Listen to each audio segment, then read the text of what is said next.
Hey guys, this is Ron, back at you with a recent vinyl pickup that I got yesterday. Pretty amazing find. I'm still in shock that I got it.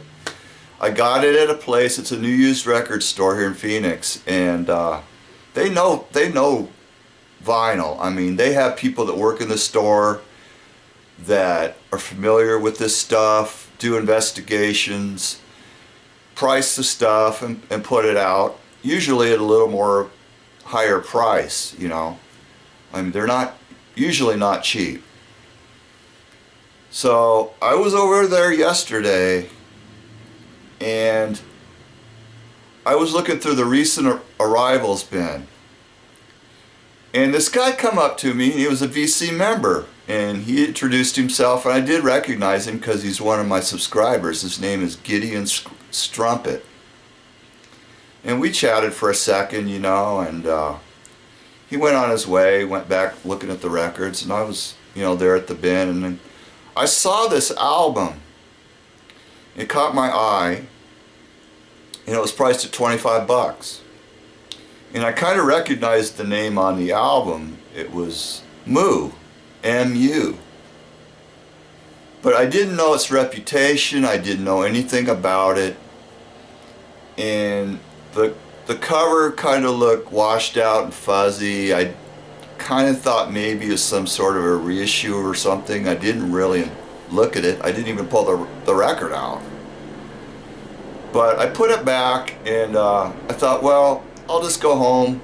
I'll do a little investigation, see what it is, and if it looks interesting, maybe I'll come back and get it.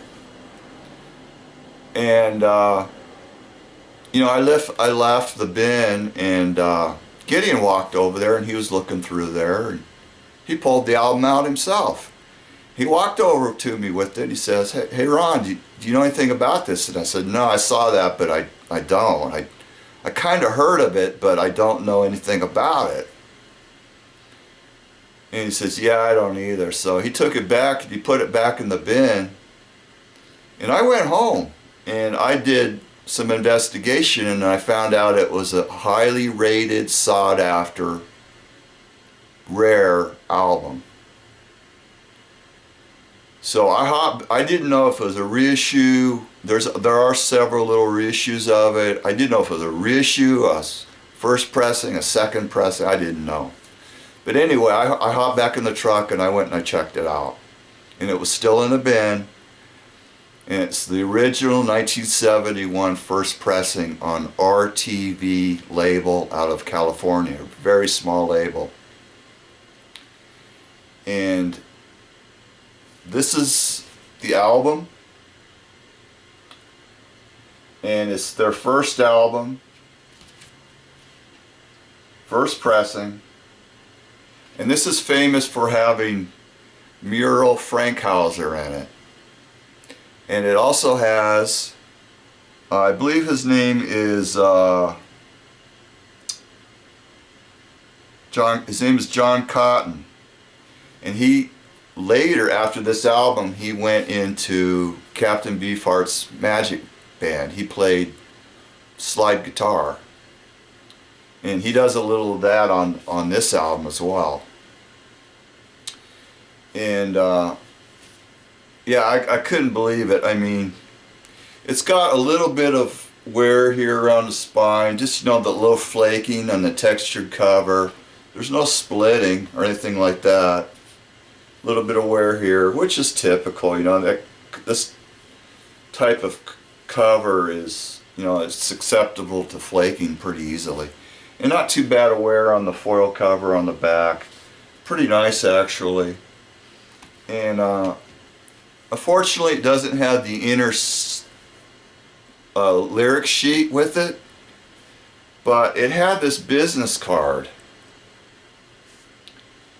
and it was actually taped to the front of the cover like this.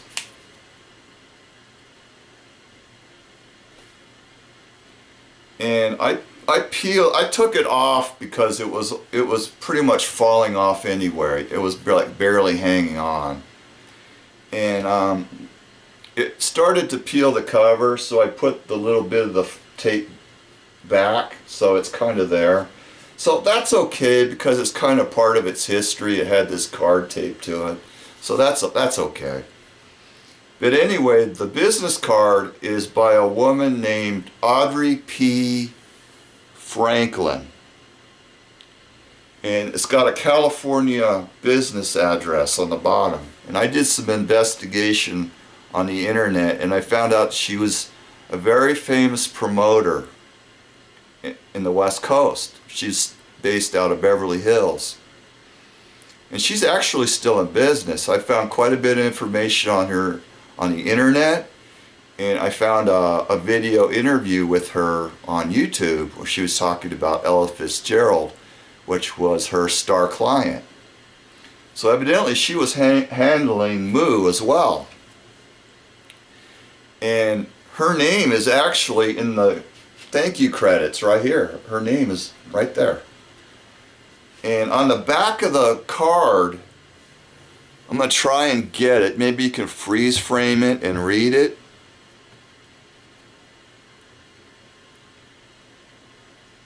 She's basically talking about lining up. Somebody was interested in booking this band, but she didn't really want to do it at the time because the record hadn't quite came out yet. So she kind of wanted to hold off until the record came out and then make the deal. But she does mention that they were playing Antelope Valley College in California on April 8th, 1971. And then in May they had another date lined up in Los Angeles to be announced. But I thought that was pretty cool to have that on there. So it kind of makes up for the lyric sheet not being in there. And I did some investigation. A sealed copy of this sold a few years ago for $800. A copy just like mine, the same condition, sold on eBay for $450, but it had the lyric sheet. Since I don't have the lyric sheet, but I do have the business card from Audrey Franklin, that kind of makes up for it. So I'm still thinking this is like a $400 album. The cover's a nice VG Plus, and this is the record, and the record is excellent. It's got like a little bit of few little faint scratches, but you really got to look to see them. I mean, it's pretty damn clean. I'll get a close up of the label.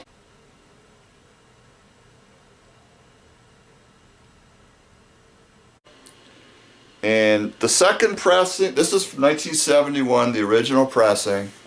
And then there was a 1974 pressing on CAS label, C-A-S. And then I guess there was a UK press. United Artists put it out over there. But it's really not been out that much, and it's just a great album. So I highly recommend you get a reissue of it. You could probably check parts of it out on YouTube. I'm sure I had a little hard time finding it on YouTube, but if you put Moo 1971 album, you'll probably find some tracks, or maybe even the complete album, I don't know. But yeah, I'm still floored. I can't believe that I got that there for that price. Amazing. And get in if you're watching. I'm sorry, man, but it's the way it goes. And the other thing that I got is Odyssey and Oracle by the Zombies. It's a reissue. It's on the Big Beat label out of the UK. And it's a 30th anniversary edition. It actually says 30th anniversary edition right there. And believe it or not, I'd never heard this album. So I finally got it. And yeah, it's a really cool album. So I was really happy to get that too. So yeah, man, that Moo's pretty amazing. So check out Big Star 1000's review of it. And I got this week off, and I'm planning on another video hopefully by this weekend. I'm going to do a little Another little field trip record showing video, hopefully, if things work out.